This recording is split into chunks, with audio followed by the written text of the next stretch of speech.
Today is February 19th, 2025. Let's stand into this Pledge of Allegiance for our afternoon working session. I pledge allegiance to the flag of the United States of America and to the republic for which it stands, one nation, under God, indivisible, with liberty and justice for all. Thank you. Can I get a motion to open session?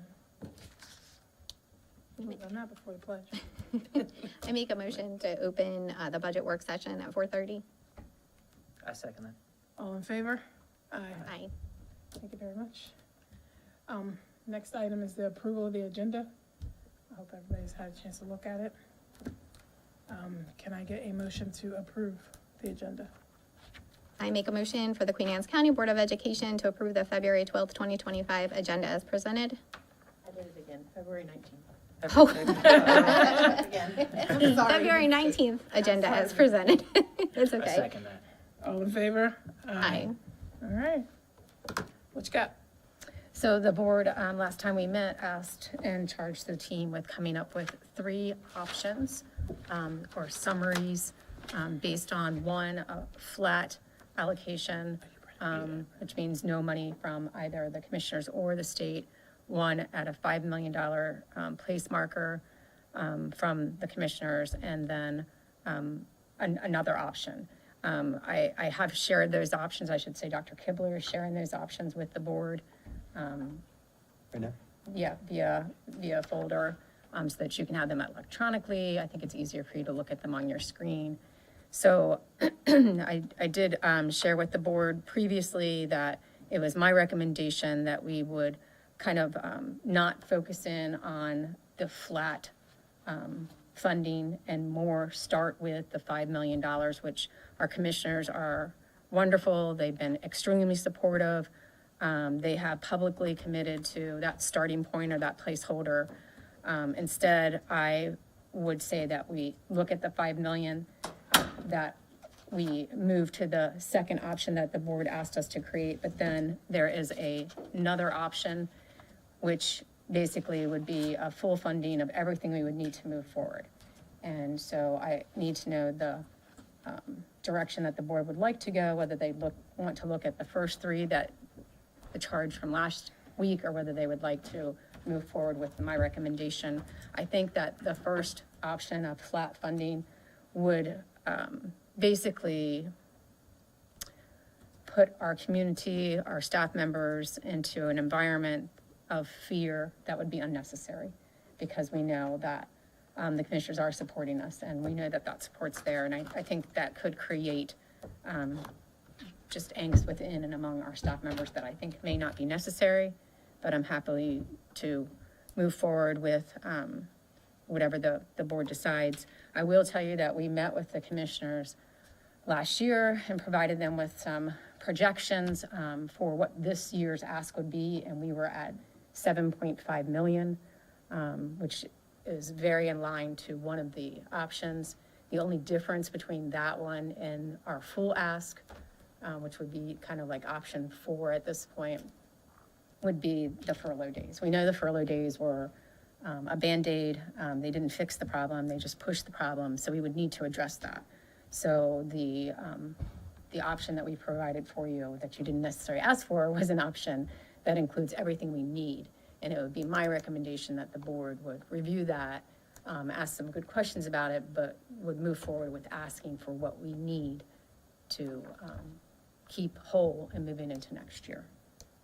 So, team, did I miss anything? So I guess we'll just entertain some questions as it relates to the budget information presented. The 25 budget alignment furlough position control, that's for this calendar year or for the next school year? That's for the next school year. The furlough information, the furloughs that we did this year helped us to make us whole. So if we want to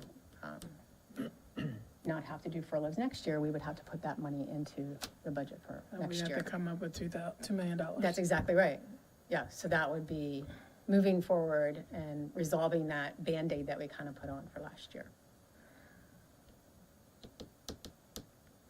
So option B would still need the furlough days. Am I- Every or option. Every option still needs the furlough Every days? option. Okay, No, all no, right. Well, sure, absolutely. what we've done in 3 of these 4 options is put in there making up for having to do furloughs this year. It is not suggesting that we need to furlough Let's not go next into that. year. Okay, No, It's no, no. recognizing that Okay. in the FY '25 budget, we had to do furloughs. This is accounting for that money in Okay. next year's budget, Okay, so that we don't have to do it again. right, okay, good, that's, good start.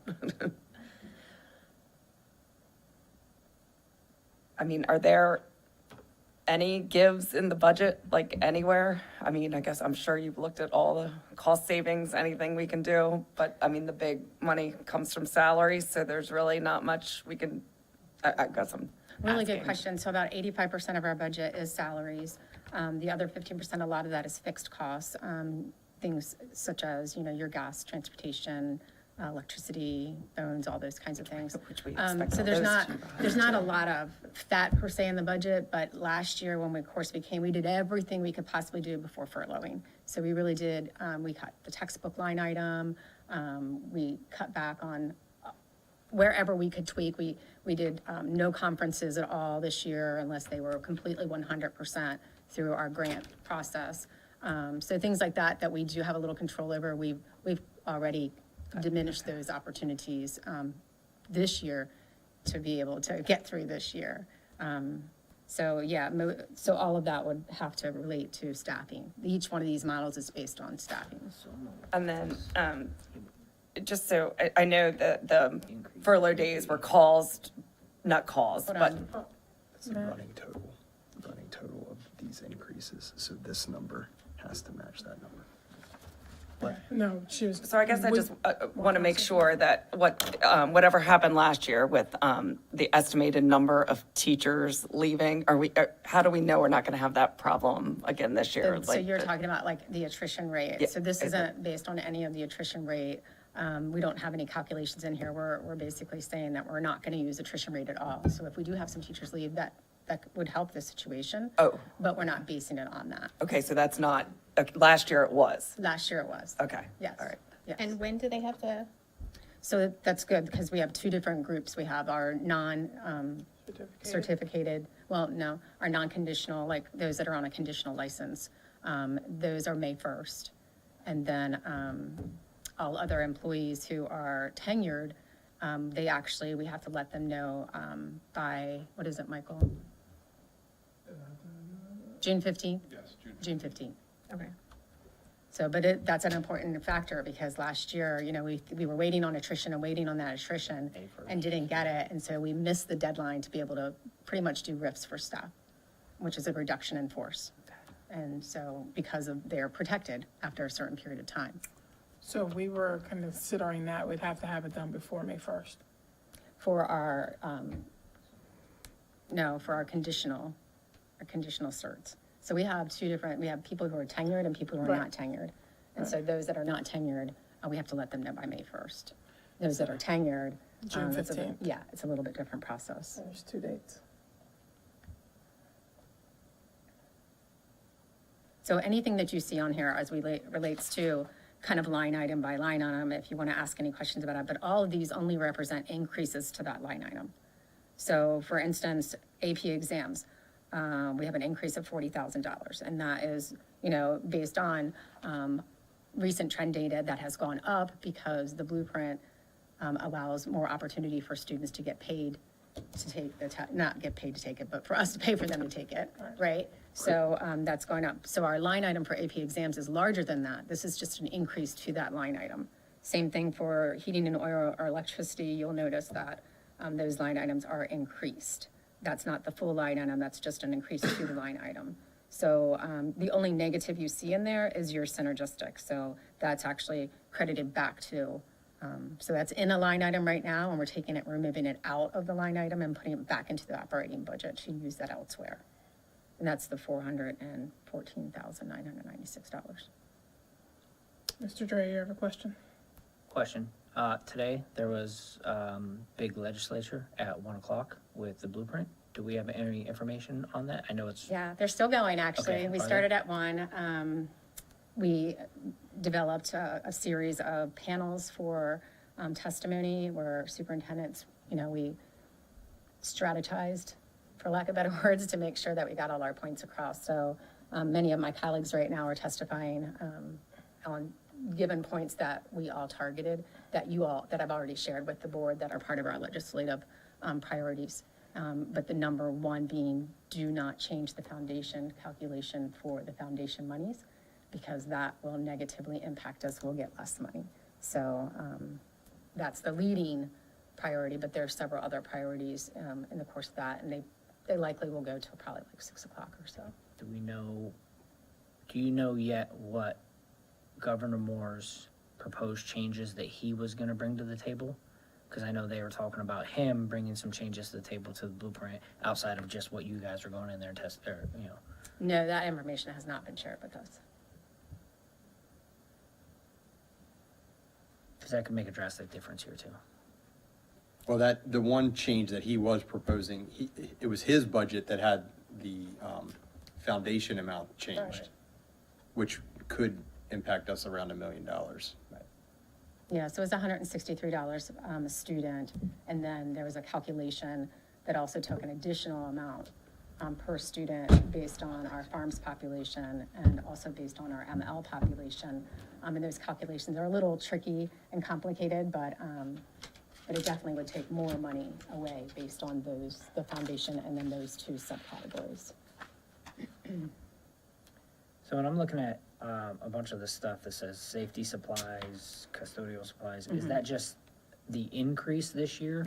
Those are just increases to Okay, those line that's just from items. the inflation and Yeah. such like that. And we take time to look at a 5-year trend, but I will tell you also that COVID has thrown that trend line a little bit. So we have to be cautious about that to make sure that we don't have like a false number there. So in some cases, we had to go back further than 5 years and kind of ignore the COVID time in order to get a good trend data. But those are only increases to those line items. Those line items are slightly larger. Do we have line items that don't have increases too, so we can see the overall budget, like the Yeah. entire budget? Because this is a great starting point, but it's not like detailed enough.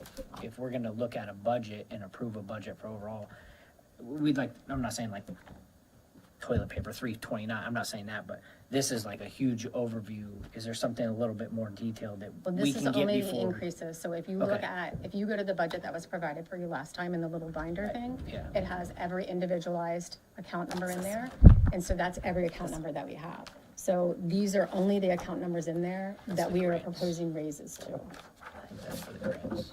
That's the audit. Yeah, that's the audit, yeah.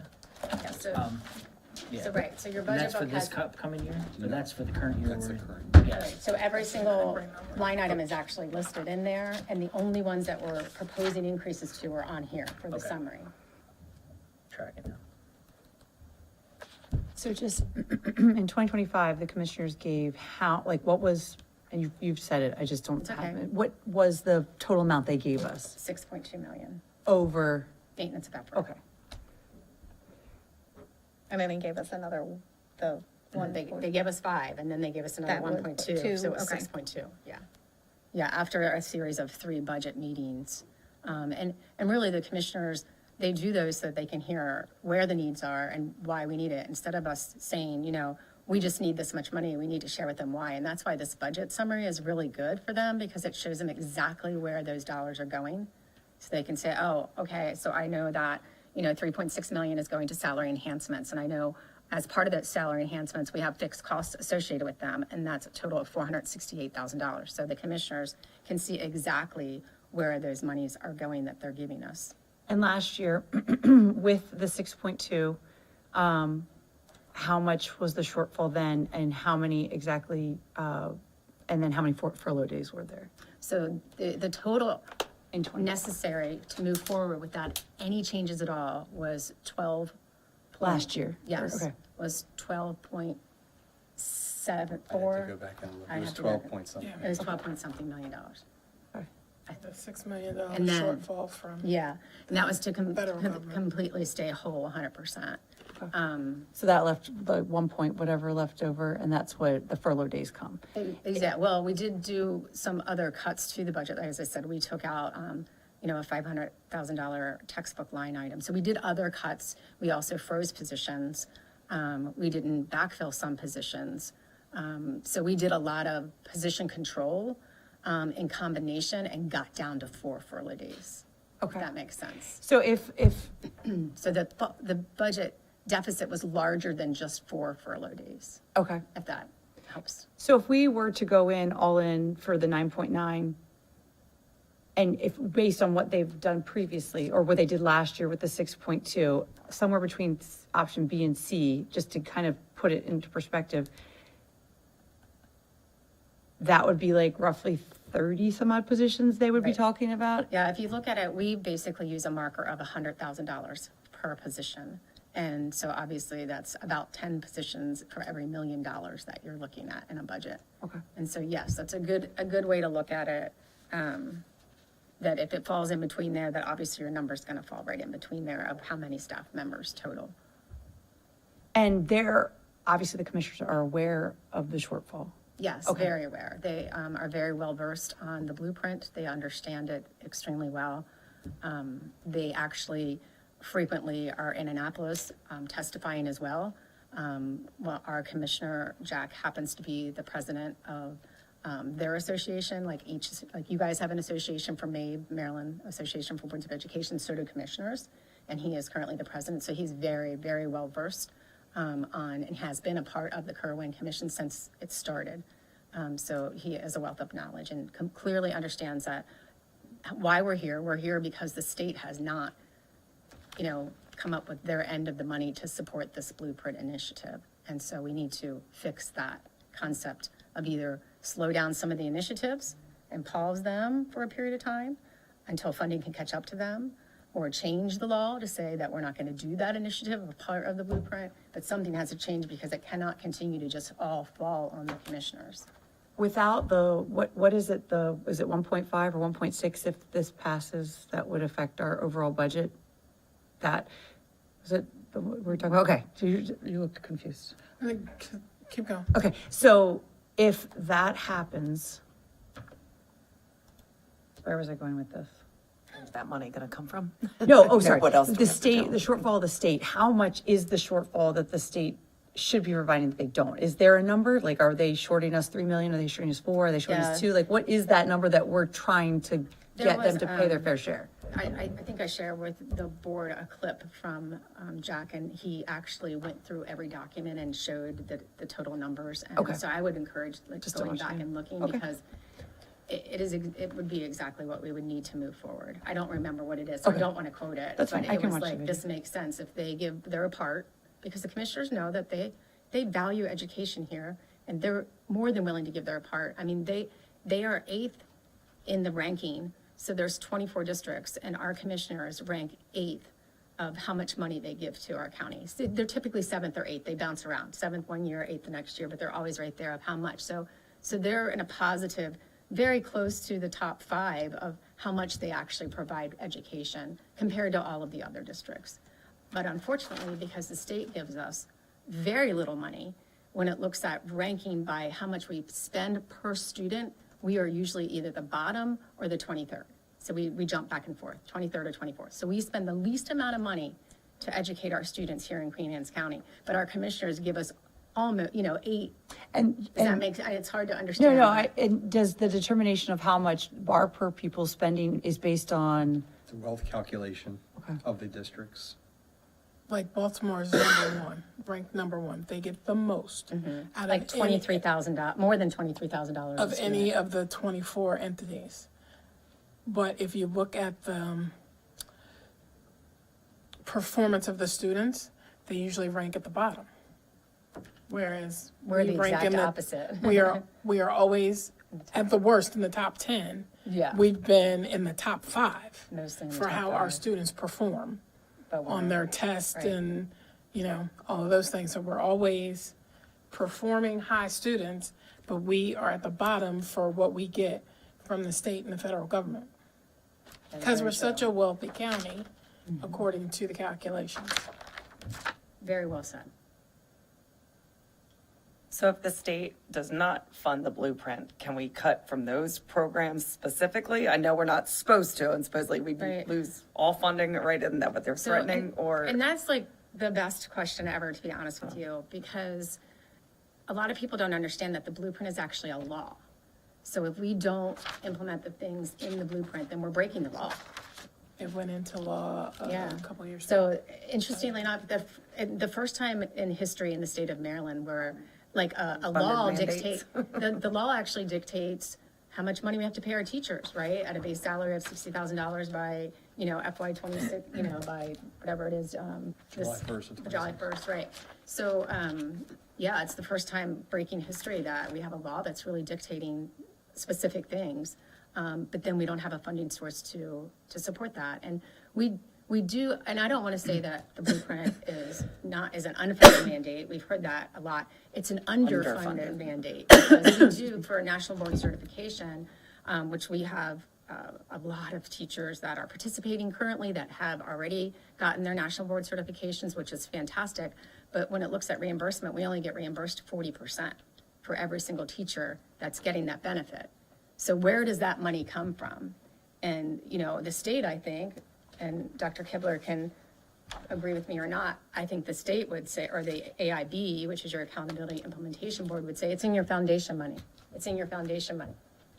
But it's not. There's not enough money there for us to do it. Our budget lines have to grow in order to meet those needs. We have more kids taking dual enrollment. Fantastic, a great thing, but it costs more. We have more kids taking AP. We have more teachers being nationally board certified. We have more pre-K students than we've ever had before. These are all really positive things, but each one of them comes with a price tag. Are we meeting all of the blueprints? Like, are we up to speed? Okay. We are. Are we like the only county? Want a few, or how do we, like, are most of them? No. Everybody. Everybody. pretty much. Everybody's Yeah. basically up to, Yep. okay, so. Yeah, there's still that one or two that are behind. They're all People- conditionally approved now. Correct. Yeah, but I will say though that not all of them have a guaranteed contractual signed document for their salaries. So many of the districts are currently in negotiations right now, and so may or may not make that $60,000 depending on how their negotiations go. So do we have anything we need to accomplish, like, next year for the blueprint, or we're, okay? No. All right. Well, and just keep doing what we're doing. Let's keep what, Yeah, okay, exactly, all right, yeah, okay. yeah. As long as they don't add the, Yeah, so I mean, like Okay. this year, we have to work on level 4 of the career ladder, Defining. terms to that, but I mean, we're. but we should be okay money-wise, like it shouldn't, I mean, not okay, but we know Right, what well, we we need, know- we know what we need to We know what we need, to that's maintain exactly it. right. And that was the point in working with the commissioners last year, that we projected out and we said, we need 7.5, and anything the state gives us would come off of that, right? But the state's not giving us anything at all. And then you have your insurance, where the county, as well as we did, budgeted in 7.5% increase, but we are now at 10% increase. So those slight things will add to that bottom line. And that's no surprising, and that happens every year. If you'll see in this budget summary, some of these costs that we have no control over, specifically like your MABE insurance, workman's compensation, your MABE insurance, property and liability. Those are all costs we have absolutely no control over, but we have to add them. So some of those things that we don't really, we have a hard time predicting those, would have impacted the $7.5 million projection that we offered to the commissioners as an estimate of what we would need. Question, what is the laptop lease? Is that line item, it's just showing a $50,000 increase for 26's laptop lease, high school special ed and faculty. Is that, So we currently have a lease, and that is your percentage increase to that lease payment. So we do payments for, so instead of buying them outright, which would cost us over $1 million ticket, we actually do a lease with them over 4 years, and then we own them. So it's kind of like when you're leasing a car and at the end you're like, yeah, it's mine now, and I walk away. It's kind of the same type of thing, but in that you have a percentage that increases throughout that. So that increases the $50,000. It increases to $50,000, right? And that would be for the year, not just like per month or anything. So Go ahead. with the different options and the different amounts of positions that could be eliminated depending on budgets, summary, what positions, where would that start from? What would that look like? Now, I feel like I have to be careful because I don't, certainly want to call out individual positions where we only have one or two people in that position, so therefore they're like, oh my gosh, I'm gonna lose my job. I will just share with you that it would come from everywhere, from central office, from schools, from support to admin to CERT teachers, so it's gonna come from everywhere. When you have to do cuts like that, you are gonna have to, everybody's gonna have to take a little bit, right?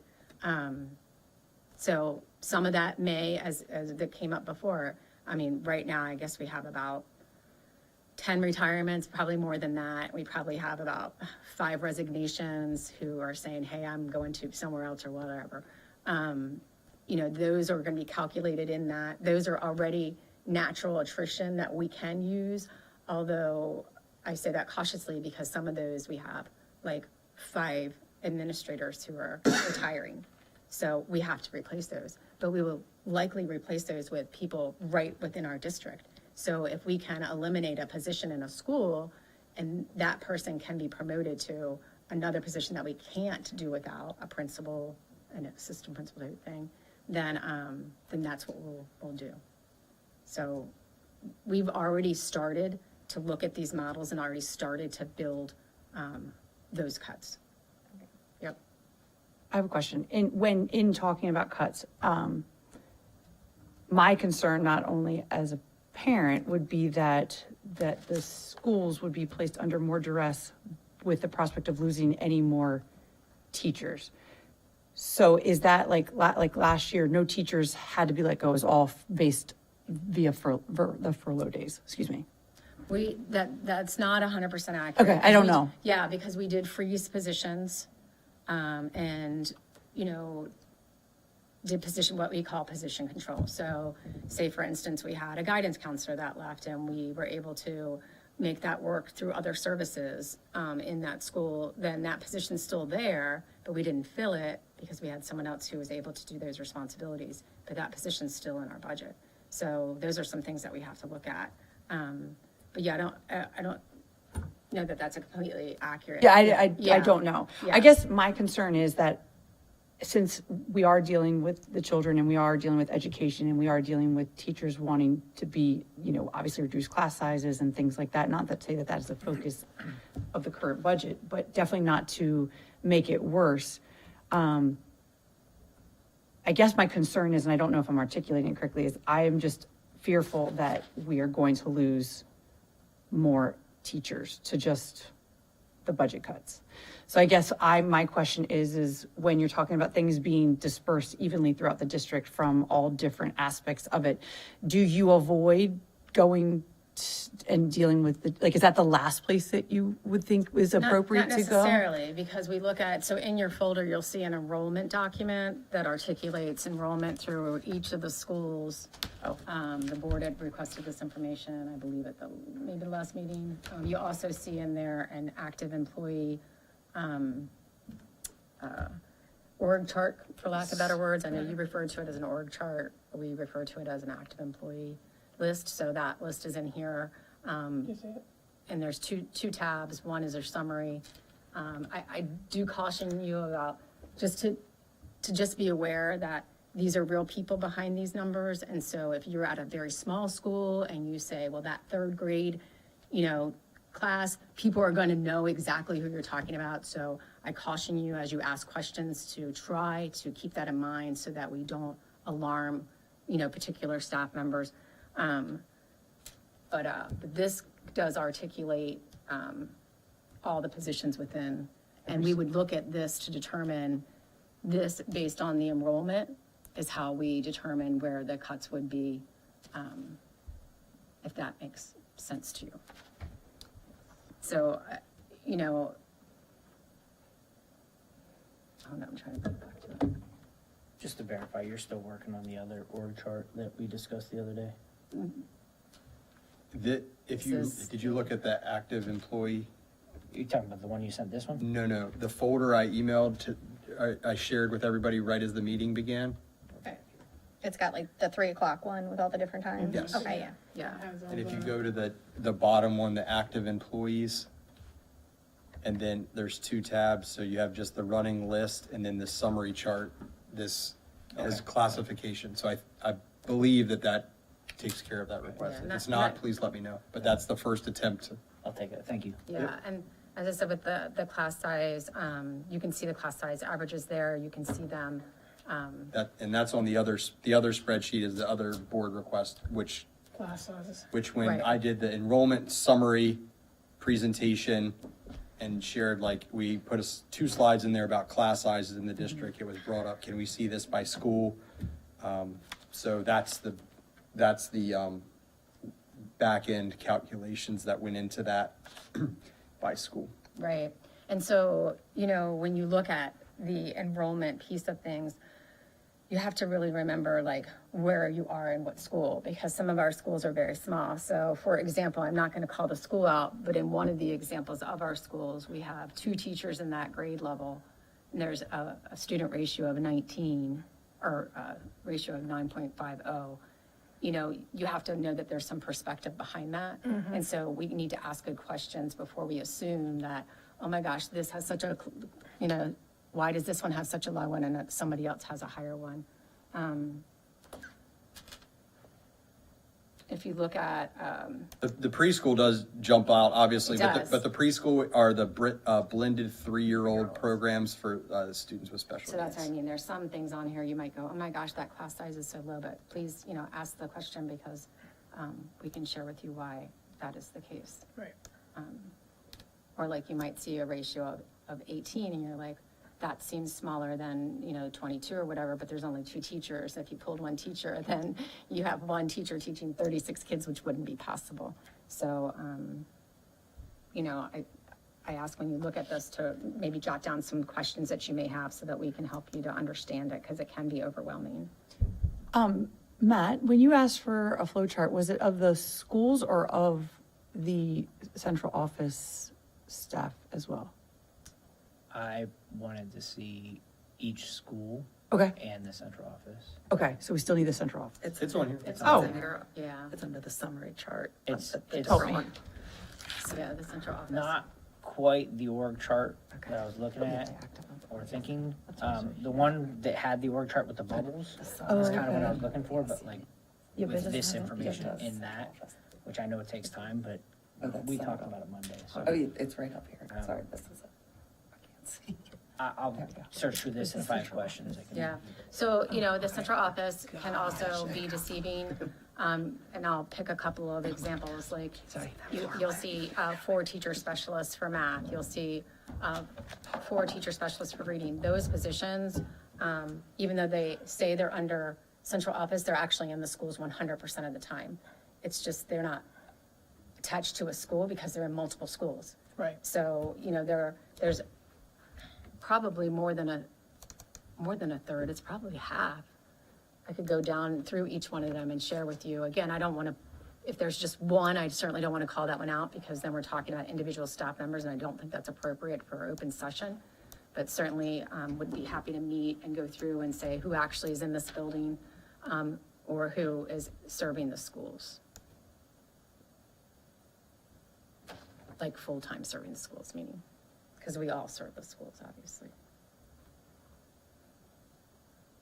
Yeah, I guess we're just all worried what Kendra was saying about taking anybody else out of classrooms and schools from what we've heard. I guess, I mean, we've lost reading specialists, right? Are we gonna have them back? Is that? Well, we moved to a district-wide model, and so that's where you see there's 8 teacher specialists that look like they're here at the central office, but they're actually in the schools. So we have 4 reading specialists and 4 math specialists, but they're county specialists, so they serve multiple schools. Where they used to be in each school, That's exactly right. and we can't get back to that. I mean, There's doesn't, no way we can get back to that next Well- year, not with this unless, less money falls out of the sky and we get more. I mean, know, it's I guess higher some, more. I mean, some things are just really important though. I mean, we know what a huge reading problem we have, and Right.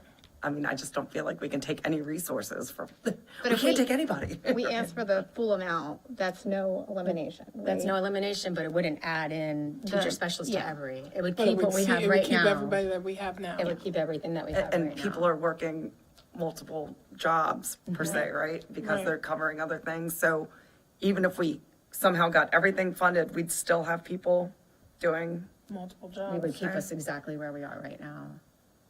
Where do special educators fall on these charts? They would be within the teacher ranks within the schools.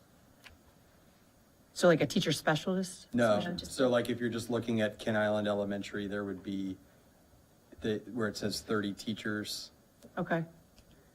the special educators would be built into that. Right, they're identified Assigned as to a that school. teacher. They're not called out as a special ed teacher. No. They're just teachers. Yeah, okay, no, Correct. I just was curious, I was just trying to see. I had, someone had reached out about a school and them not having a special educator for a certain grade, and I just was looking to see at the school. We So if it's in actually there. have a special ed staffing plan that is approved by the board. Actually, 2 of our board members approved our most recent staffing plan, and I'm happy to share that with everyone. Carrie, if you can make a note of that, please, for me. Happy to share that with you, what's approved, and it does share how many teachers, where they're at. It's all based on enrollment. And that's why it changes every year, because it's always based on enrollment. And I will also share that we have an additional, Sid, correct me if I'm wrong, 32 additional special education transportation requests this current school year. It's up to 35 right now. Oh, it's 35. It just, when I met with Mr. Murdoch this morning, we had additional 3 students. So we're at 35 additional special education transportation requests for this current school year. That's correct. That's students coming to our schools as well as the schools over the bridge.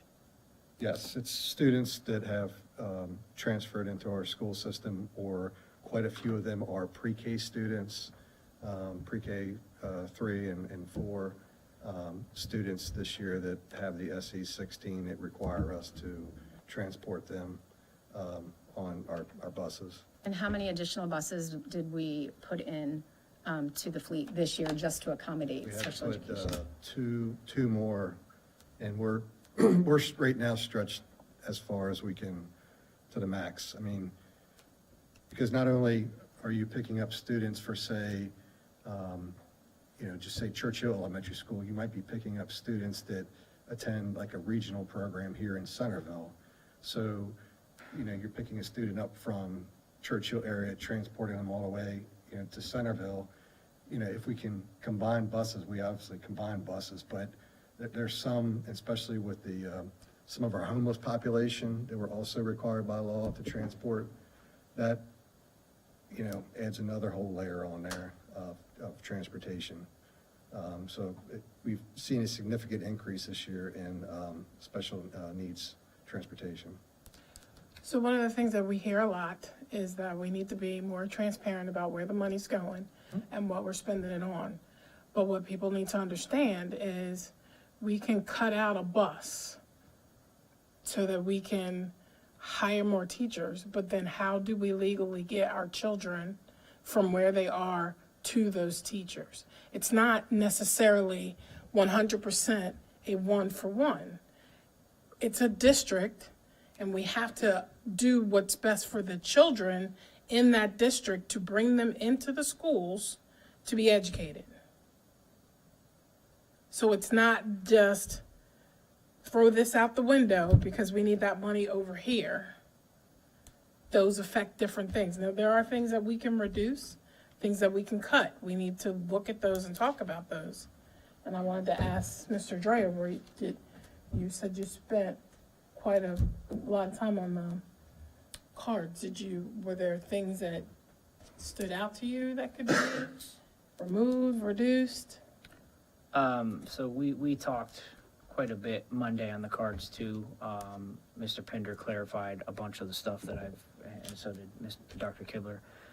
There's still some things that I feel like are luxury items that things are being spent on when we are on a ramen noodle budget. If people don't know that's an analogy. We are on a very, very tight budget. We're making cuts, but I do find some of the things still being like, as a whole, I know it gets budgeted for certain folks to spend as they see what's needed for certain things. I just implore folks to look at it and be like, is this an absolute necessity? Is this an absolutely needed for what we're trying to accomplish? Or can we get by with what we have? Or is this a luxury item? I know it might be onesie, twosie, or a couple grand here, a couple thousand there, but after you start adding that up to different things, that can add up to $100,000 or $200,000, eventually maybe $1 million. I'm just throwing random numbers out there, but that's little things that's a couple more positions that we don't have to let go, or a couple more things that we can do. It looks like we're still spending some money on like items that, yes, they're great for the classroom. They enhance the classroom. They enhance the learning, the morale for the teachers and the staff. Completely agree with it. I'm not saying there's like absurd spending. I'm just saying I feel like there's still some luxury items being purchased that I wouldn't say luxury like, hey, we're going to get, a Mercedes instead of a Toyota Camry. I'm just saying there's some items that aren't necessities at this point that I've seen. And we discussed that extensively. And is it going to make a huge difference and fix our budget? No, it's not. But it can make a minute difference where it saves a couple positions possibly. And I feel like we should implore the folks that are about to go spend the money, they stop and look at it. I know it can be approved and I understand their reasoning behind it, but they should stop and be like, is this an absolute must?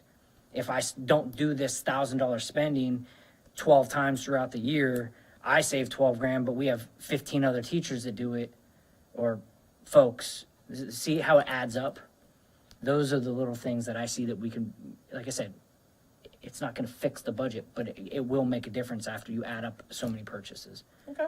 And that's my biggest thing, was imploring folks to actually double check, stop, look at it, and see if it's a necessity at this point in time. In 4 years or 5 years, when the budget's different and we're back on track, we can implement that stuff back in because it does make a difference. But at this point in time, we're scraping the bottom of the barrel right now.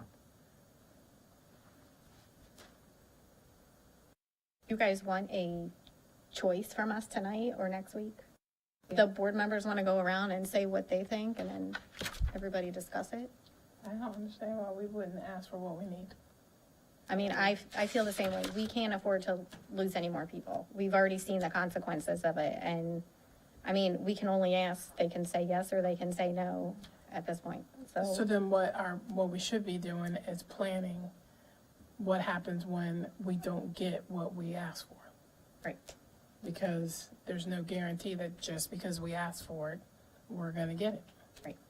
And I will tell you that our team has already started to prepare for all of these models.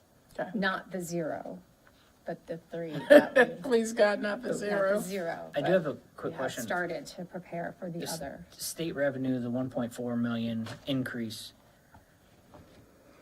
If Governor Moore does what he wants to do, we're not even getting a 1.4 million increase. That's exactly right. Right, so that's in every model that I've seen, so that's not even I understand what you're trying to accomplish, but at the end of the day, we don't even know if that 1.4 million is coming. We might actually We do right now until They say they they're say not. differently. Right, Yeah. and I we think won't know, need to be we won't careful. know until April, and that could turn around Could and we put us be- in another. Could we be in a position where, let's just say we say, okay, we're gonna need the full kit and caboodle, and then it passes and we're short 1.6, would it be back to furloughs? No, not necessarily. No, I would not. That would be the last resort. Okay. I think we have other options in that as it relates to enrollment and in staffing. So Okay. that would be staffing controls. Okay. Yeah. But I do agree with Matt, like, we're scraping the bottom of the barrel here. I think moving forward for next year, we need to tighten the belt at every angle because it's, like he said, they may be great necessities, but it's either, do you need that necessity or next year, do you need to fire a teacher? And I think it's gonna have to be tough decisions, either way. Because So every are time you we've been gonna on a let us- budget thing and we've sat with you, everybody says staff. At the SSIC, the They do, everybody says absolutely. staff, the budget round says 100%. staff. You're accurate. So at the same time, like, everybody that is making purchases, and I'm just talking district-wide, if we can curb some of them purchases, that's more bodies in your school. That's more, that No. could be a person. It's not 100% one for one. I'm just saying it could be. If you saved $75,000, that could be an extra assistant in there. I'm saying, So. I'm not but saying it's I'm one not- for one, No, but but because you're making a generalized statement that's gonna make people think that we're not doing this right. The reason why I say it's not 100% one for one, what type of money is it that they're spending? Is it money that came from the PTA account? That's not our money. We have no control over that. I'm tracking that. I'm But that's- talking in general terms. I understand we we need have to- different funding from PTA, we got different funding from grants. I understand things like that.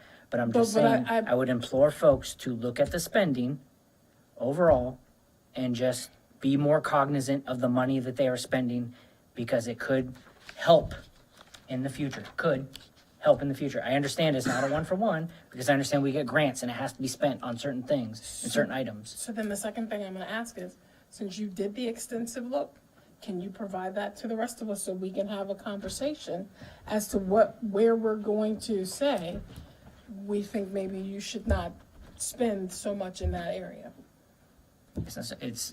I've looked at just November. So if we want a deep dive, I would have to look at not just the P cards, but everything in the entire thing. And I don't know if people want us to be doing that. I would like because to think just there's kind of- extensive, there's other things that could be done that we don't even know about. That's why I said we would just implore folks to be more cognizant. I'm not trying to sit here and nitpick at them. I'm just saying there's some purchases that maybe they stop and look at it before hey, maybe we decide to go with this route and that one because it saved some money. If you wanna go in and have examples and deep dive, then we have to open up the books and go the entire year and deep dive line by line. If you wanna sit down with me for hours on hours and do it, I'm more than happy to do that with you.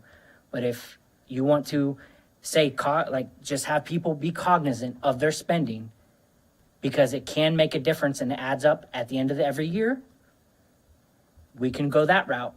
And I appreciate that, and we have done that during our A&S meetings, as are all your supervisors, all your principals, and we've talked about that. Last year, we did a 10% reduction of their block grants to their schools, which is really under the discretion of the principal.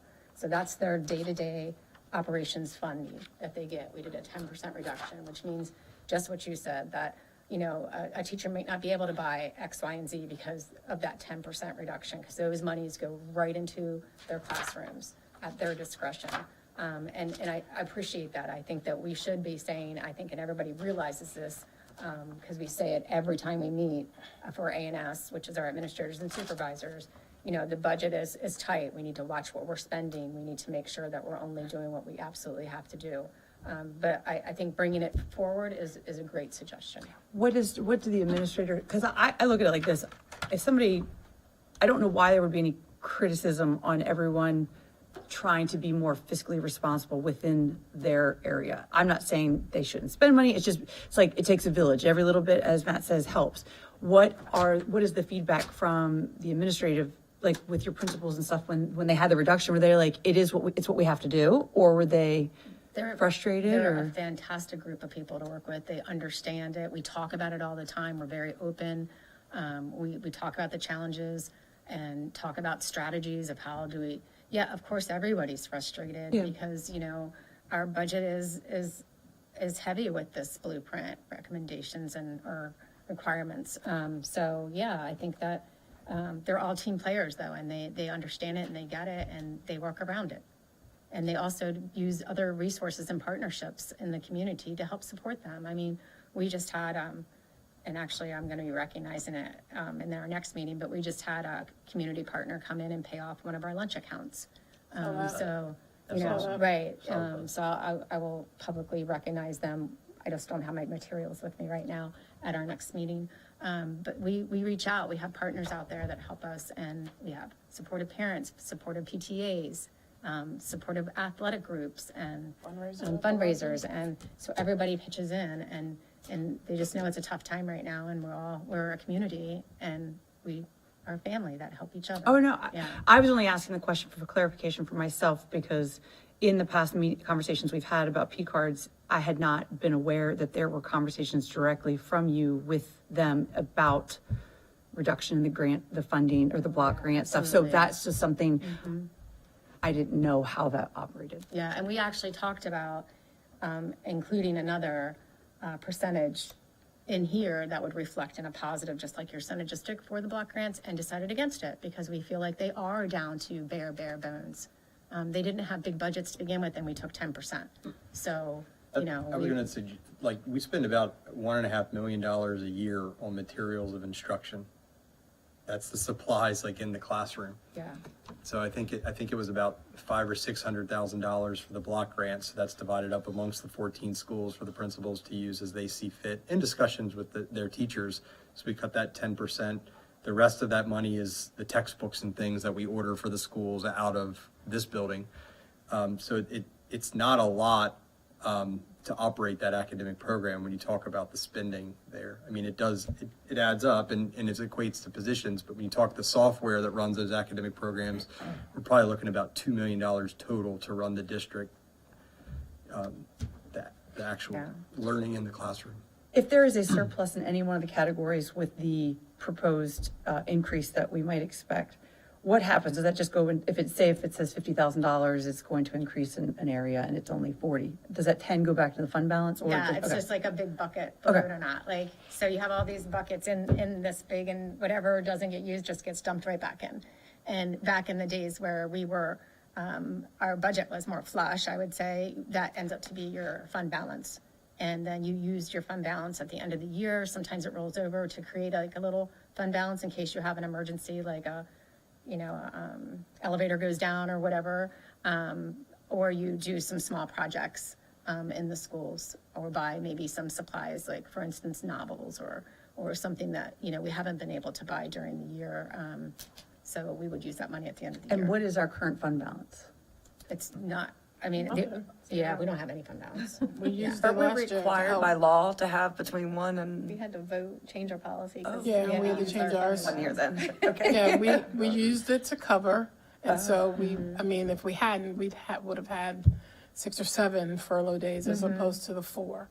We used it to offset as much as we could, so we could reduce that amount. By law, we have to have a balanced budget. Law doesn't state that we have to have a fund balance. The board's policy states that we would keep a fund balance between 2 to 5%, I think it is.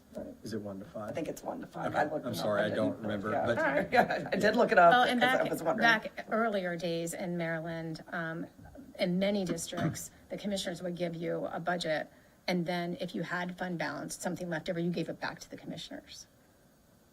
That was, and then. Wouldn't that be nice? But slowly, they started to say, hey, you keep it and do some things in-house that you need to do, whether it's by, as I said, novels or do something, a small project in a school or something.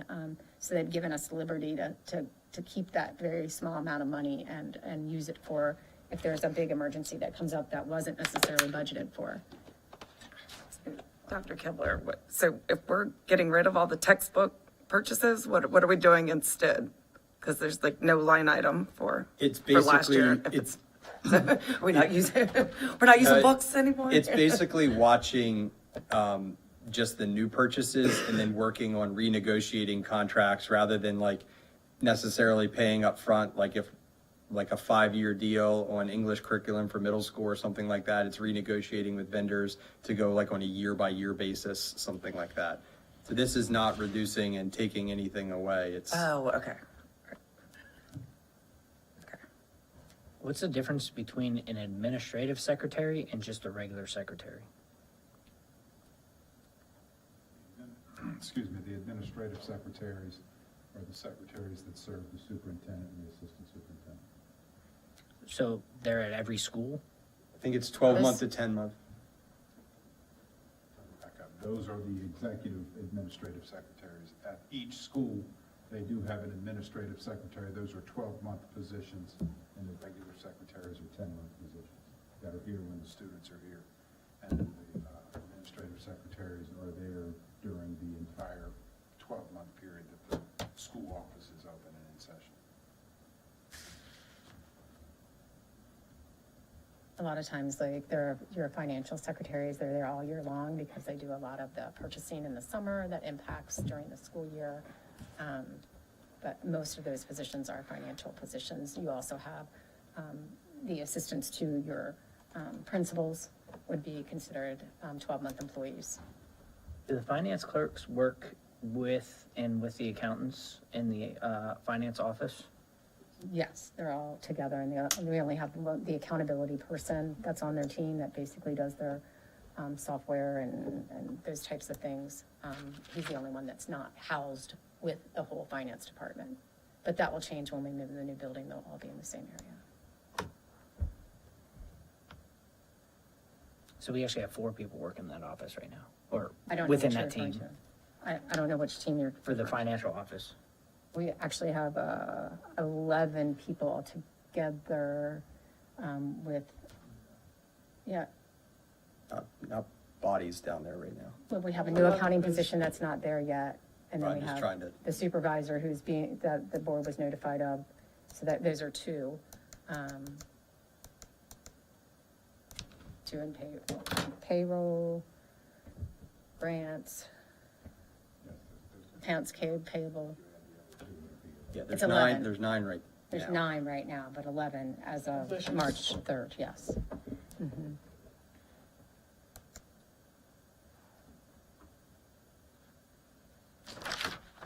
Why did the substitutes go up so much? I think it's like 675 to 925. Yeah, because we were constantly overspending in that category, and so we righted it up last year, and I think we're on target right now. I know we're on target right now, so, but also, we have seen a greater attendance rate from teachers than we've ever seen before after COVID. So we see them using more leave after COVID than they did prior to COVID. So I think the combination of that, and not increasing that line item and actually reflecting actuals is what we call. So, now we feel that it reflects actual. Okay, because there was a rumor about there being a shortage of money, so this would cover that hopefully for the, Yeah, so coming we year. basically shared with our staff right out of the gate that we put more money in here, but we've consistently gone over every single year, and we are in a budget crisis and cannot go over this year. So whatever you have to do, make sure that you only get a substitute when you really, really need a substitute. And sometimes, you know, things get crossed.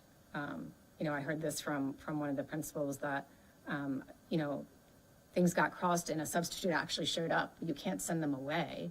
So now we had a substitute in a building that really probably wasn't necessary that day. So those are some things that we can tighten up, and so that's what we've been working on. And that doesn't happen often. I'm just using that as an example. And things like that, you know, it happens. Some mistakes are made and communications get crossed, but we want to make sure that those things don't. So we really came out of the gate this year and said, hey, we put more money in there. We cannot go over because there's no money to make up Okay. if we go over in that category.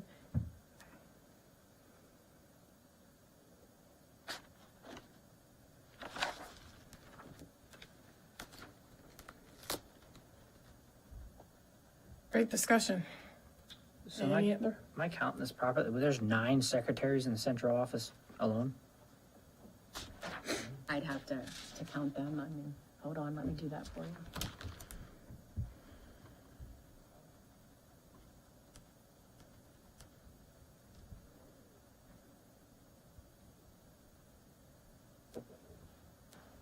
If you're going by department, basically one position. One per position per Department, each department. roughly. CNI has, That's 2. yeah.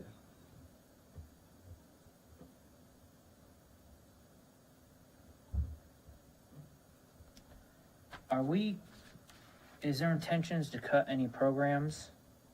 Or anything from, any programs or anything outside of just like funding or budgets or anything like that? Are there any programs that we're looking at eliminating or removing because of the budget crisis? Any of the CTE programs? Are we gonna remove some of the extracurricular activities? Is there any programs that have been discussed that have looked at to being removed? We haven't looked at removing any. We have had a discussion of pay to play.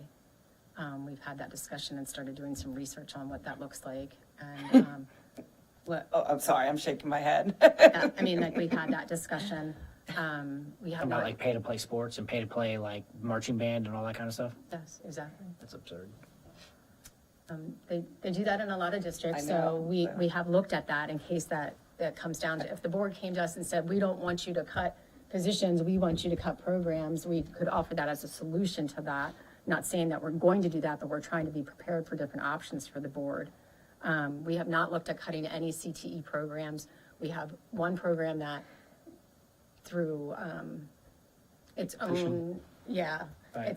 it's, you know, it's kind of, that program just isn't viable anymore, so we're changing Just that, making but sure we haven't- haven't gone down that road because we No. don't need to cut programs. I'm not for it. I want to keep No, as we're many. not, I don't want we to. don't, all of our Right. extracurriculars are, we've now moved away from PFY. We now have partnerships with the Boys and Girls Club and the Edge, so we're not in that business anymore. No, we don't have any, we have not discussed cutting any programs from students. I was gonna say, if anything, I think the bus money has gone down and a lot of other funding for athletics has gone down, but we still fund the bare minimum, it seems like. But there's a lot of fundraising that has to happen. We definitely don't want to pay to play. We'll just let fundraising and boosters continue to cover Yeah. the I sports. don't agree with that But- because a lot of kids can't. Right. They're already buying their own cleats or some stuff like that. Trying to pay to play is, to me, is absurd.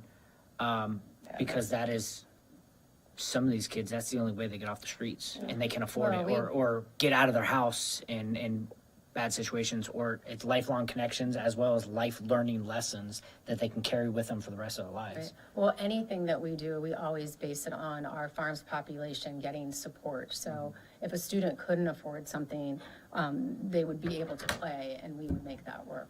With everything we do, we always bring in the farm's model and say, who can't participate for what reason and how do we support them so they can participate? So there would never be an opportunity where a student wouldn't be able to participate based on their financial situation.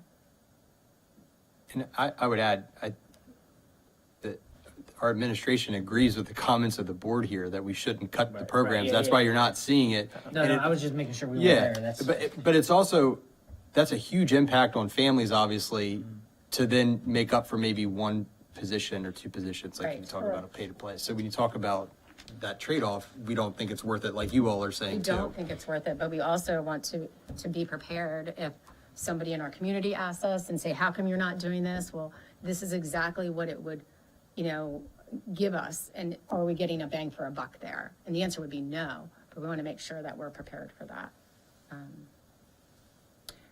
Question, who, I assume it's you, in terms of all the positions in the central office, when we're talking about necessity and all that stuff, how and when are all the positions within the central office determined to be necessary to effectively run this district? And are those positions obviously still part of possibly cutting out? Like, is there an objective of looking at all the administrative, all the instructional, like everybody there? How do you all handle that as a district? I've never been in this before. I've never been in a budget crisis before. I'm just asking the question in general, like, if everyone's on the table, and changes are gonna have to happen from the top to the bottom, does the central office and everyone that's housed in there, are they looked at objectively in terms of running the county? They are, absolutely. Everybody would take a cut. This year, we reduced an executive team member, we reduced an instructional supervisor, we reduced an accountability person. So yeah, we have, and will continue to look at. But as I said, I'm more than happy, I can't do it in open session because they're individual people and we could put names to them, but I'm more than happy to tag every person in the central office that does not serve here, they're in schools every single day. So obviously, like, your finance people are here every single day, right? An executive administrator is, like Carrie's here every single day. But a lot of these positions, like your teacher specialist, are in schools every single day. So cutting their position wouldn't help the schools, it would hurt the schools, Understood. even though they're listed as a central office employee. Okay. So the growth that was at the board office, it seems like there was a little bit of growth in the last several years. Are a lot of those positions ones that go out to to the schools, or do they? I don't know about the growth, because we've done mostly cutting. Oh. We cut as I said, we cut an executive team member, an instructional supervisor, an accountability person, a communications person, another, the PIO person. I mean, I could sit here, you know what I mean? Wow, okay. We've cut a lot of positions. The only positions that we Put in put into correctly, I place, we put a school safety person in place, which I think, I can't imagine not functioning with that position, to be honest with you, and had a hard time understanding why we didn't have a full-time person that's solely based on making our schools and central office a safe place to be. We've added one maintenance person, We have a total of 11, right, and 18 buildings. If you look at the state, what the state ratio is, we should have 23. I'm trying to think, I don't know that we've added an additional person from there. Like, it's off my head. We also cut one in distributing services. Yes, we cut one, that's right, cut one in distributing services, That cut just this year? yes. But several of those positions were cut prior to this year, 4 or 5 of what you just listed were all this year. yes. So, I guess yes, it's reassuring to know that you are going to look at everything. Nobody's excluded nobody's from the excluded. cuts. We absolutely, That's- every single year, do what we consider position control. Where is the need? Where do we need to shift people, or where do we need to eliminate positions? Every single year, in every area. The only place that we haven't, that I have kind of held strong is with special ed. Like, regardless, we have not cut any positions. I won't entertain cutting positions, not even at the central office. And the only place really that we've focused energies on putting new positions, and actually, is the finance. I should have said that. In finance, we've added an accountant, and we were adding another accountant. So we have put some energy in that area. But in one of those cases, it was a repurposed position within the department as well. That's very true, because we It's took really only adding like one new one one, over yeah, the 4 that's years very we've been true. We here. took a position from a different department and supported our finance department with that position. Summer school's good for the summer? I see the increase in that. Yeah, that's something that we're struggling with right now to determine how can we how do we get the best bang for our buck in looking at, because our transportation costs are significant as it relates to our summer school offerings. And we're looking at what kind of models can we use? So we're investigating right now. Matt, if you want to add, I know your team's been working on that. Looking at what does the model look like for this summer? So there's some credit recovery options that you can do online. So would we potentially not really bring students to campus for that over the summer to cut down on that transportation cost a little bit? But that would be another one of the programs that we would discuss. We put it in here because we feel like it's necessary, like the pay to play. So we want to keep it.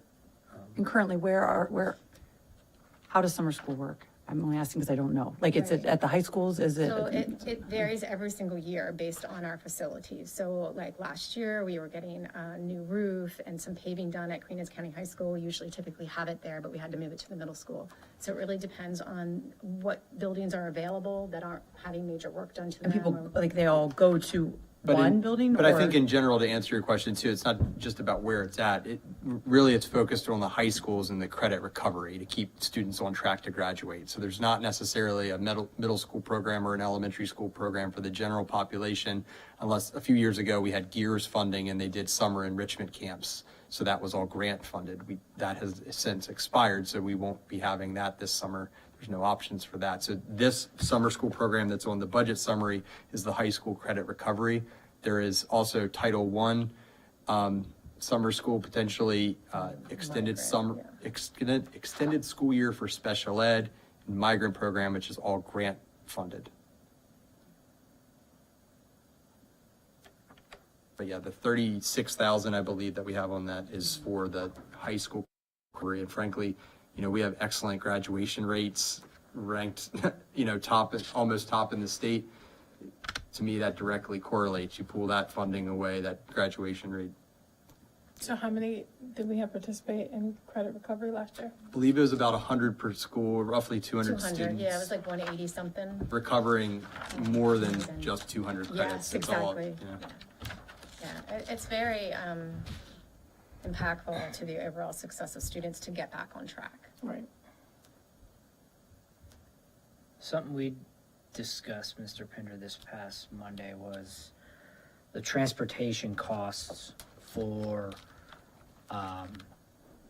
the needs of students that have to go to various schools across the bridge. And we talked a little bit about other counties out here kind of helping with that, but I noticed that we are Queen Anne's County, the closest to the bridge and closest over there. And I don't know if the rest of the board knows this, that's an exorbitant costs on our transportation, because we got 1 or 2 students with 24, or what, about 12 or 14 buses, you said? They go across the bridge. No. We have about 5 or 6 buses to go across the bridge every day. We have about 24 altogether. Okay, so we have 5 or 6, I thought you said 10 or 12 or 14, I'm sorry. Right. There's buses that go across every day, drop off students, and then they sit there, and then they bring them back, which, I get it, we have to do that. Have we gone with the rest of the Eastern Shore and tried to take this, this isn't gonna affect us right now in our budget, but this is future, taking this to the state and either looking at building one of these schools here on the Eastern Shore, or basically be saying, you know, WTF, we need more funding because we're driving an hour, and you got Somerset County, you got these other counties that are driving over to Anne Arundel County and stuff with these students. There has to be a better way. It just seems archaic on what we're doing, and I feel like we should be able to come together as an Eastern Shore. Have we looked at the possibilities doing that? Because if that happens in a few years, that can substantially affect our budget. I'm saying it's not gonna be now, but if we could look into doing something to get that ball rolling, everybody knows it, but what's being done about it?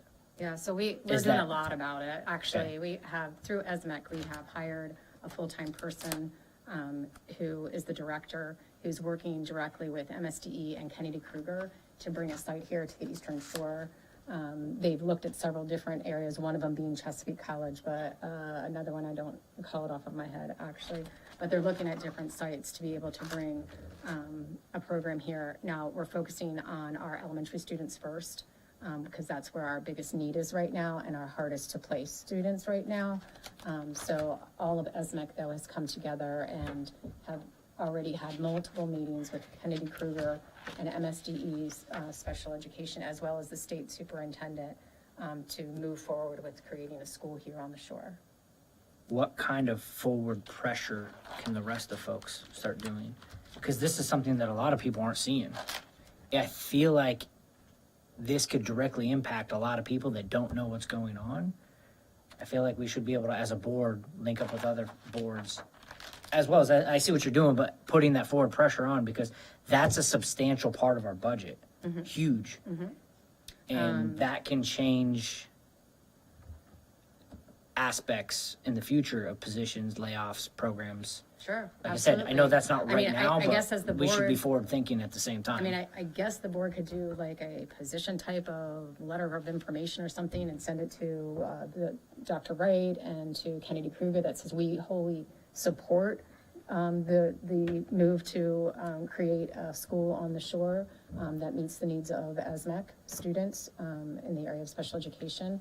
I don't know what other I don't know what other pressure per se that you could put on. I think that they're well aware of the need, and Okay. I think that our director, who is Kelly Griffith, Dr. Griffith, a former superintendent of Talbot County, has been boots on the floor to Perfect. just to really organize the meetings and keep it going and keep that pressure going. But I mean, that's the only thing I think. Certainly as a board, you could reach out to other board presidents and say, hey, would you like to do a joint letter, maybe from all of ESMEC, you know, and have every board president's signature on that says, hey, we support this, how can we help to make this happen and push it forward? I'm happy to help facilitate that. That'd Are be they fan- looking, Yeah. sorry, are they looking for one facility? Because I know that now we go to more than one because Yeah. of, based on the need of the student.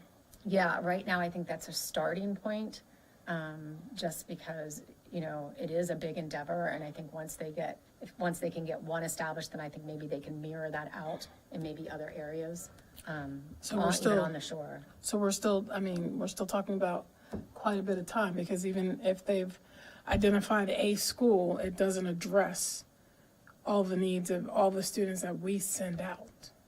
Yeah, that's very true, but it certainly it's gonna help. It's gonna I help get a it. lot. Yeah, I get it's it. definitely gonna help. But you're right, no, we have, students who have various needs.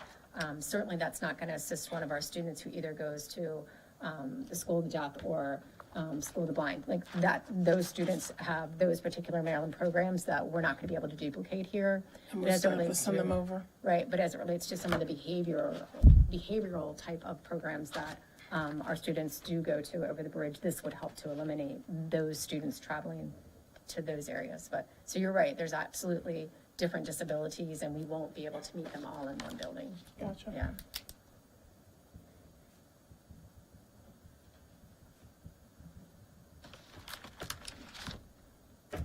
So my question is, and there probably is not going to be an answer, but if we were to get everything and we're whole, it still won't solve future issues unless, from what I'm understanding, if the state gives, unless the state gives us more money, we're just going to be in this position every single year.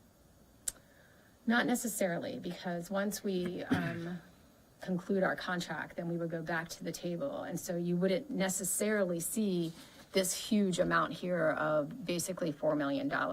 I mean, you're gonna see something, right? Because you're gonna be in negotiations but who knows what that number would be. It's been inflated because we had to meet that $60,000. So we had to do 18% over 3 years.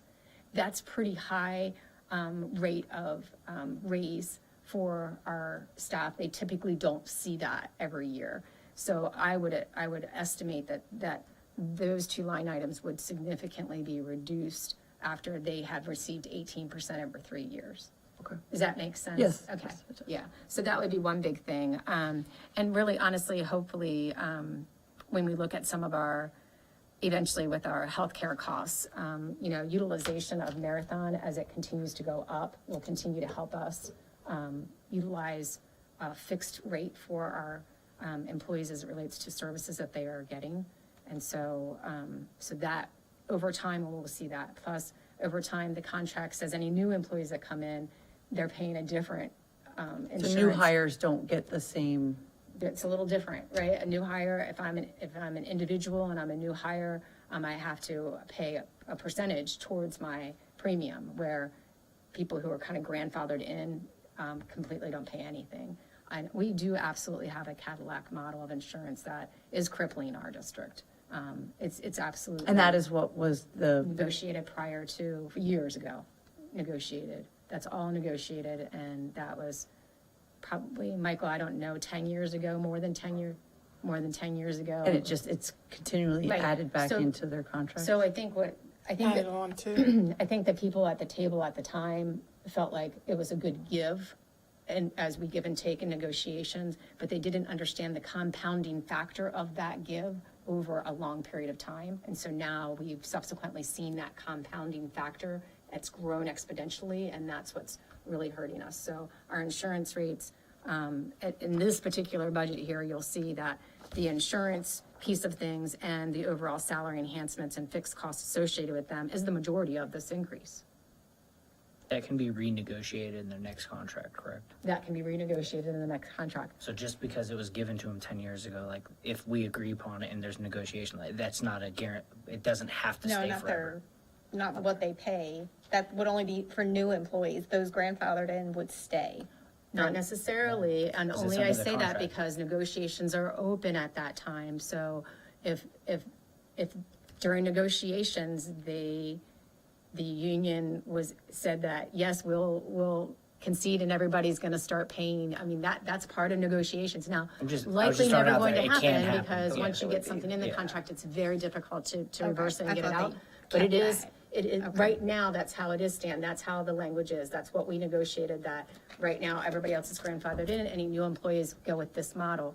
But that's not to say that they couldn't be at a table and change that, so at any time, that can change, but it has to be negotiated. And that's really the difference between the county and us, that our employees we have all of these contracted, employee units, and they don't. So they can change insurance percentages without having to go through negotiations. And that's why it's more challenging for us to change that than it is for the county to change that. I see we go through MABE's insurance. Yes. Is that a significant discount that we go through them? Yes, because we're in a consortium. And so if we were self-insured, I don't even know what the cost would be. I would be scared to even estimate. There's 13 counties in that consortium, if I remember from I was gonna say, I thought the it was last more. MABE. I think it's just two that are not. Yeah, I think it's That's right, more. it is. Yeah, Montgomery County is one of them. And then Baltimore big And enough. Baltimore City, I think. City, yeah, Baltimore Baltimore City. City. Yeah, So it gives us the buying power. 22 out Yeah. of 24. And for that matter, so does ESMEC Trust and Energy. Having that group gives us the ability to do better things with our negotiations. The costs are still going up. So all of those energy costs, everything are constantly exponentially growing, as we all know. We see it in our own budgets, right? So we know inflation's out there, and when you put it on over $100 million budget, you see that exponentially, impact it greater than you would at your own pocket. So speaking of budgets and everything, it was kind of said that we could use some software for the accounting department, correct? Like, is that anywhere in here? Should we think about adding that? I mean, if we are gonna manage this much money, do you think it would be good? I know we don't have any extra money, but. Excuse me, I have not put that in there yet, just because I haven't been able to reach out and get any sort of demo or cost on what that is so far. I could estimate, and probably, I would, don't hold me to this because I would have to check, but it seems like it would probably be somewhere between $75,000 and $100,000, half of that recurring.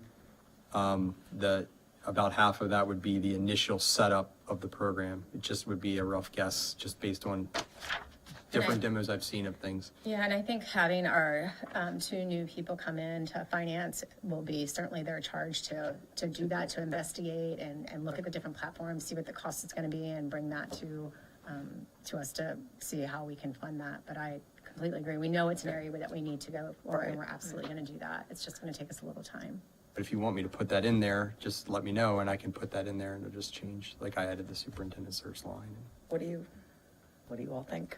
Anybody? So I was gonna say, next week, we have one more budget meeting Okay. that's on the calendar for next week. And I believe that's the one we're supposed to vote on the budget? No. Okay, it's capital. good, because there's still some open items that we need to make sure we have information on. I would appreciate the board giving me some direction. We will be meeting with the commissioners. We only meet 2 at a time. So we're not breaking any Open Meeting Act rules, but we meet with them to just share where we are, so they're not like blindsided by something. So we can just share with them, this is kind of the thoughts of the board, this is kind of the direction they're moving in, this is kind of what we're thinking that we may do, and I'd appreciate it, and knowing kind of what direction as it relates to what we've presented to you tonight, of talking to the commissioners next Tuesday, to share kind of what direction. It won't be official, it would just be like what direction we're moving in. I'm looking at the veteran members. No, you Yeah, guys, me and Shannon said we're good for asking. It's up whatever you guys decide. We're as a Asking for, group. for what? The full amount. Okay, yes, I agree. It can't hurt, and the community knows what's happened in the schools and the impact it's had, losing money, so. And then I guess hope for the best, prepare. What are we gonna start? For the best, prepare for the worst? Yeah, start. Yes. If we don't get that, then We have we're already gonna- started that. Okay. Absolutely already started that, looking at what positions do we actually freeze this year, which ones absolutely have to come back, or if it was frozen this year, is there a way that we can eliminate that position? We've already started there. We've already started looking, as I said, at who's retiring, which ones do we have to replace, which ones can we eliminate? So we definitely have already started, and we'll continue. That'll be ongoing. We'll continue to revisit that every week as we go through this process. Do you have any thoughts, Mr. Dreyer? When was the last time there was a surplus going into a budget year? Just like, is there, Before the end of the COVID cliff. Yeah, so just like. I guess- about 2 years Yeah, ago. like 2 years ago, like last year was but like when what we got before hit. COVID? Like what was like before COVID, before there was kind of that variability of the funding? Was it always kind of, I don't know that I can answer that. I Yeah. have to go back I- and research that. I can 'cause wasn't remember, here. and there wasn't. I don't remember there being We've never had- big budget problems before COVID.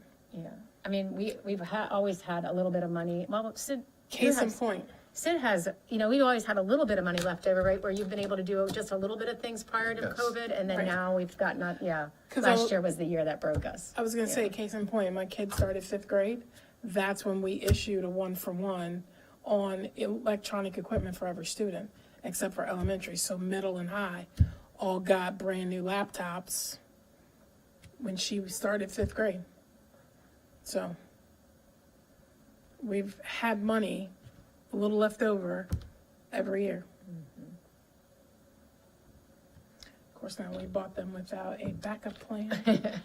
Don't even get it. Don't get me started on the no updating the Wi-Fi, no service agreements. We just bought a whole lot of laptops and got them. Oh, And then they went to school and they turned them on and the whole school shut down. Because it couldn't handle 500 new freaking laptops. And they had to do rolling log-ons. But we're good now. But we're good. We're good now.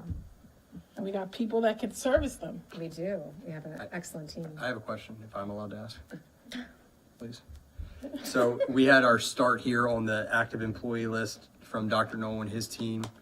And then I added the summary chart breaking down by school and position classification. If that isn't if that's not helpful to the board, if it's not enough, if we could get guidance on what we can do to help that. I think that might be a conversation for closed session. Just in the display, I get it. and that's fine. All the additional stuff behind it will have to go and close because it will Well, apply to people. it would be great if the board could take some time to look at this and send either Carrie questions or Dr. Kibler questions or myself, somebody so that we can be prepared to give you information. As I said, I know I hear a lot of angst about central office, and we're happy to identify who is actually serving schools full-time, who's serving this building full-time, so that you can have a better idea of, what that looks like, if that makes sense. Perfect. I mean, it would help, it would probably give us more information on exactly what you said, who should, their roles and responsibilities. The roles and responsibilities, yeah. For, I wouldn't just say we know what a principal is in there, but some of the other positions that aren't Yeah, like a behavioral specialist, or like correct, what roles, is responsibilities. responsible, yeah. Or say, for instance, we know she wears 77 hats, being, She does, inflate. actually. But like roles and responsibilities of each secretary that's in, because when you think of 10 secretaries, the public, that sounds like a lot. It really does, but do they really know how many offices are within central office? Do they really know what their roles and responsibilities? So from a 1,000-foot level, it seems like a lot. You're like, why do you need 10 secretaries?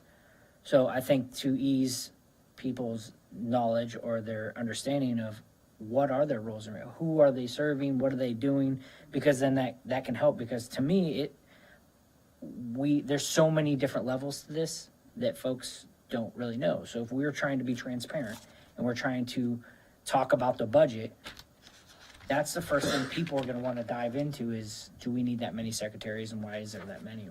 Or I'm not just throwing that one out there because that's what we talked about, but there's other positions. So if we had a better idea of the roles, responsibilities, where they're working for the most part, just exactly what you said, Yeah, but- and also if they're doing more than one job. Like if some certain jobs were eliminated and someone kind of took over, and even though they still have that title, if they've absorbed some of the responsibilities of a previous job that was eliminated, now does that make sense? Like it's almost like they have more value because they have Right. And that's done it, and it is, I don't know, I find that would be helpful. correct.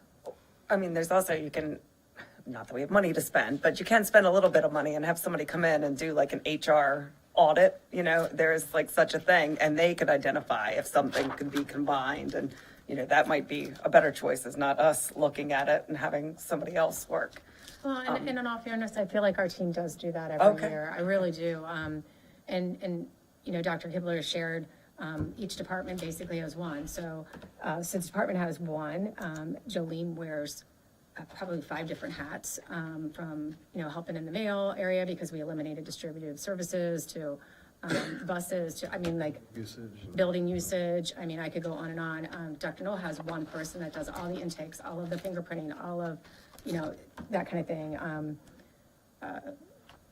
Finance has one. Dr. Kibler has a bigger team. He's got, you know, 11 supervisors, and each one of those who have their own Share. budget. Yep, they share 2 secretaries with all of those.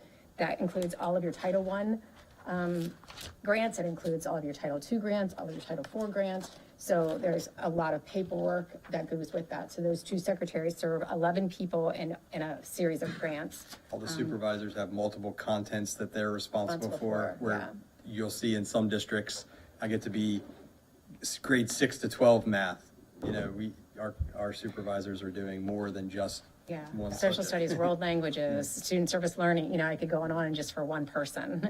And that's when I talked about the bubble org chart. That kind of explains it, because when you say, hey, my staff just has 2 secretaries, cool, but when you look at it from the bubble org chart, now you see that there's 11 people, everything else that goes with it. So I think that So could- you can kind of visually see and understand. Here, you don't grasp that.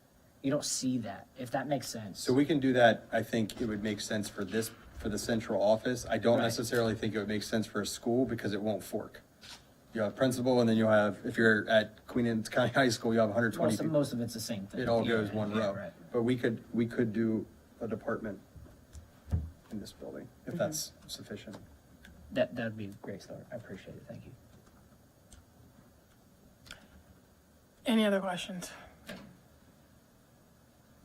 I don't have any. Mr. Dreyer? Not at this moment. Executive team? That's my question. All right, well, the next item on the list is future meetings. Our next meeting is February the 26th, 2025 at 4:30. It is a budget work session. I lied. Oh, This is a quick one. Are all of the contracts annual, or are they like 3, 4, 5-year contract for executive teams? For executive team members, they Yes. range from 1 to 3. 1 to 3? Do we have any coming up this year that we need to plan for? I'd have to go back and look at them. I can get that information to you. Okay, thank you. I'm gonna start again. Sorry. Next meeting, February 26th, 2025. It's a budget work session, starts at 4:30. Can I get a motion to adjourn? Make a motion to adjourn the February 19th, 2025 budget work session at 6:03 PM. I second it. All in favor? Aye. Thank you very much.